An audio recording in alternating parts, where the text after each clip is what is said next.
കോഴിക്കോട് ചേവായൂർ കളാണ്ടിത്താഴത്ത് മാലിന്യ ടാങ്ക് വൃത്തിയാക്കുന്നതിനിടെ 2 പേർ കുഴഞ്ഞു വീണ് മരിച്ചു. കൂരാച്ചുണ്ട് സ്വദേശി റിനീഷും കിനാലൂർ സ്വദേശി അശോകനുമാണ് മരിച്ചത്. ഹോട്ടലിന്റെ മാലിന്യ ടാങ്ക് വൃത്തിയാക്കുന്നതിനിടയിലാണ് അപകടമുണ്ടായത്. ദീപക് മലയമ്മ വീണ്ടും എത്തുന്നു നമുക്കൊപ്പം. ദീപക് മലയമ്മ, ഇപ്പോൾ സംഭവ സ്ഥലത്തേക്ക് എത്തുമ്പോൾ നമുക്ക് കാര്യങ്ങൾക്ക് കുറച്ചുകൂടി വ്യക്തത വരുന്നുണ്ടോ? എങ്ങനെയാണ്, ഏത് സാഹചര്യത്തിലാണ് അവർ അപകടത്തിൽപ്പെട്ടതും മരണത്തിലേക്ക് പോയത്?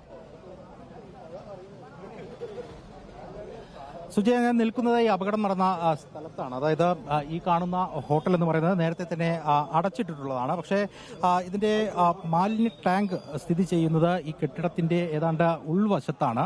അവിടെയാണ് ഈ തൊഴിലാളികൾ എത്തുന്നതും അത് ക്ലീൻ ചെയ്യാനുള്ള നടപടിക്രമങ്ങളിലേക്ക് കടക്കുകയും ചെയ്തിട്ടുള്ളത്. നമുക്ക് ദൃശ്യങ്ങളിൽ തന്നെ കാണിക്കാൻ പോലും അല്പം ബുദ്ധിമുട്ടുള്ള ഈ ഒരു മേഖലയിലാണ്, അതായത് ഇതിനകത്തേക്കുള്ള ഈ ഒരു പ്രദേശത്താണ് ടാങ്ക് സ്ഥിതി ചെയ്യുന്നത്. ഈ ഹോട്ടൽ ഇവിടെ നിന്നും അവസാനിപ്പിച്ചതിന് ശേഷം ഇത് ക്ലീൻ ചെയ്ത് കൊടുക്കുക എന്നുള്ളതായിരുന്നു ദൗത്യം. അതിന് 2 തൊഴിലാളികളെത്തി. ആദ്യഘട്ടത്തിൽ ഇറങ്ങിയ ആൾ കുഴഞ്ഞു വീഴുന്ന സാഹചര്യമുണ്ടായി. അദ്ദേഹത്തെ രക്ഷപ്പെടുത്താൻ വേണ്ടിയാണ് മറ്റൊരാൾ ഇറങ്ങിയത് എന്നുള്ളതാണ് നാട്ടുകാർ പറയുന്നത്. അങ്ങനെയാണ് ഈ ഒരു സംഭവം ഉണ്ടാകുന്നത്. തുടർന്ന് പെട്ടെന്ന് തന്നെ ഫയർഫോഴ്സ് സംഘത്തെ അറിയിച്ചു. അവിടെ നിന്നും ഫയർഫോഴ്സ് സംഘം എത്തിയതിന് ശേഷമാണ് ഇരുവരെയും പുറത്തേക്ക് എടുക്കാൻ സാധിക്കുകയും ചെയ്തിട്ടുള്ളത്. അങ്ങനെ 2 പേരെയും മെഡിക്കൽ കോളേജ് ആശുപത്രിയിലേക്ക് എത്തിച്ചുവെങ്കിലും മരണം സംഭവിച്ചു എന്നുള്ളതാണ് അതിദാരുണമായ സംഭവം. ഇവിടെ ഉണ്ടായിരുന്ന ആളാണോ? അതെ അതെ. എന്താ സംഭവിച്ചിട്ടുള്ളത്? അത് ടാങ്ക് ക്ലീൻ ചെയ്യാൻ ഇതിന്റെ ഓണർ ഇതിന്റെ നടത്തിപ്പുകാരത്തി കൊണ്ട് രണ്ടാളെ കൊണ്ടുവന്നായിരുന്നു.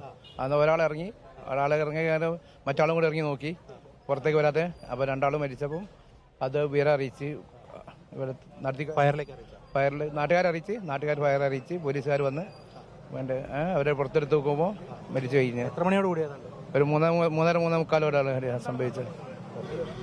ഇവിടെ മറ്റു ചില ആളുകൾ കൂടി ഉണ്ട്. ഈ പ്രദേശത്ത് ഇങ്ങനെ ഇത് നേരത്തെ തന്നെ അടഞ്ഞു കിടക്കുന്ന?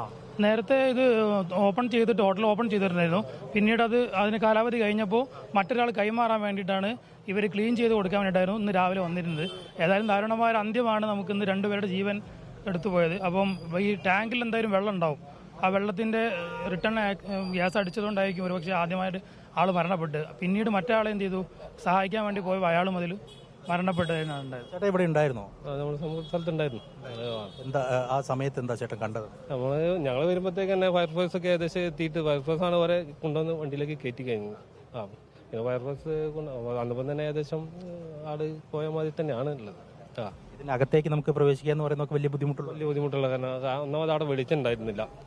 പിന്നെ ഇവർ വന്നേരെയാണ് വെളിച്ചമൊക്കെ ഇട്ട് ഫയർഫോഴ്സ് തന്നെ ടോർച്ചും മറ്റു കാര്യങ്ങളൊക്കെ ഉപയോഗിച്ചിട്ടാണ് അതിലേക്ക് ഇറങ്ങിയത്.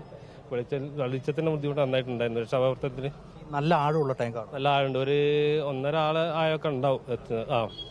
അതിനകത്ത് കയറി കണ്ടോ? കാണാൻ പറ്റില്ല. ഞാൻ അവിടെ കയറാൻ പറ്റില്ല.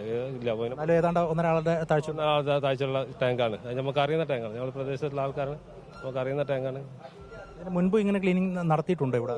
പക്ഷെ ഇവര് ഒരു അങ്ങനെ ക്ലീനിങ് ചെയ്യാനുള്ള ഒരു ഇതായിട്ട് വന്നതല്ല. ഓരോരുത്തർ ഉപകരണങ്ങൾ കാര്യങ്ങളൊന്നുമില്ല. എനിക്ക് തോന്നുന്നത് ഒരു ചിലപ്പോൾ ഇതിനൊരു നോക്കിയിട്ട് പിന്നീട് വന്നിട്ട് ചെയ്യാന്നുള്ള ഒരു കണ്ടീഷനിൽ വന്ന ആൾക്കാരാണെന്ന് എനിക്ക് തോന്നുന്നത്. പക്ഷേ ഇങ്ങനെ അടഞ്ഞു കിടക്കുന്നതുകൊണ്ട് അതിന്റെ പെട്ടെന്ന് തുറന്നതുകൊണ്ട് ചിലപ്പോൾ പറ്റിയ അബദ്ധങ്ങളായി. കാലമായിട്ട് ഇത് അടഞ്ഞു കിടക്കും?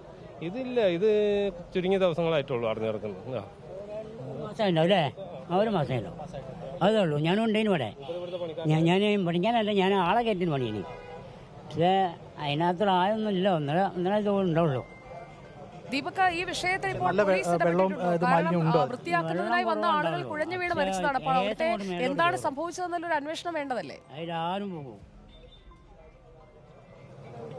തീർച്ചയായും അത്തരം കാര്യങ്ങൾ പോലീസ് പരിശോധിക്കുന്നുണ്ട്. ഇപ്പോൾ നിലവിൽ മെഡിക്കൽ കോളേജിലേക്ക് അന്വേഷണ സംഘം എത്തിയിട്ടുണ്ട്. കൃത്യമായി ആളുകളുടെ പേരുവിവരങ്ങൾ, എന്താണ് സംഭവിച്ചത് തുടങ്ങിയ കാര്യങ്ങളൊക്കെ പ്രദേശവാസികളോടക്കം ചോദിച്ച് മനസ്സിലാക്കേണ്ടി വരും. പ്രത്യേകിച്ച് ഞാൻ ആദ്യം സൂചിപ്പിച്ചതുപോലെ സുജയ, ഈ ഒരു കട ഇപ്പോൾ ഒഴിഞ്ഞു കൊടുക്കുന്നതിന് വേണ്ടിയിട്ടാണ് ആ കടയുടെ നേരത്തെ തന്നെ ഇത് വാടകയ്ക്ക് എടുത്തിരുന്ന ആളുകൾ അതിനകത്തെ മാലിന്യം നീക്കാനുള്ള ശ്രമം ആരംഭിച്ചത്. ആ ശ്രമത്തിനിടയിലാണ് ഈ അതിദാരുണമായ സംഭവം ഉണ്ടാകുന്നത് എന്നുള്ളതാണ്. ഇതിൽ ഈ ഇങ്ങനെ അടഞ്ഞുകിടക്കുന്ന മാലിന്യ ടാങ്കുകൾക്കകത്ത് നിന്ന് വലിയ തരത്തിൽ വിഷവാതകം വമിക്കാനുള്ള സാധ്യതയുണ്ട്. അതിനുള്ള മുൻകരുതലുകൾ എടുക്കുക എന്നുള്ളതാണ് ഏറ്റവും പ്രധാനപ്പെട്ട കാര്യം. അത്തരം മുൻകരുതലുകൾ ഇല്ലാതെ പോകുന്നിടത്താണ് ഇതുപോലെയുള്ള വലിയ ദുരന്തങ്ങൾ ഉണ്ടാകുന്നത് എന്നുള്ളത് കൂടി പറയേണ്ടി വരും. ഒരാൾ അതിനകത്ത് ഇറങ്ങുന്നു, ആ ഇറങ്ങിയ ആളെ രക്ഷിക്കാനുള്ള ശ്രമങ്ങൾ ഉണ്ടാകുമ്പോൾ ആ ശ്രമം പരാജയപ്പെട്ട് മറ്റൊരാൾ കൂടി അതിനകത്തേക്ക് അകപ്പെടുന്ന സാഹചര്യം എന്നുള്ളതാണ്. എന്തായാലും വെള്ളിമാടുകുന്ന ഫയർ ഫോഴ്സ് സംഘം എത്തിയതിനു ശേഷം മാത്രമാണ് ഇരുവരെയും ഇതിനകത്ത് നിന്ന് പുറത്തേക്ക്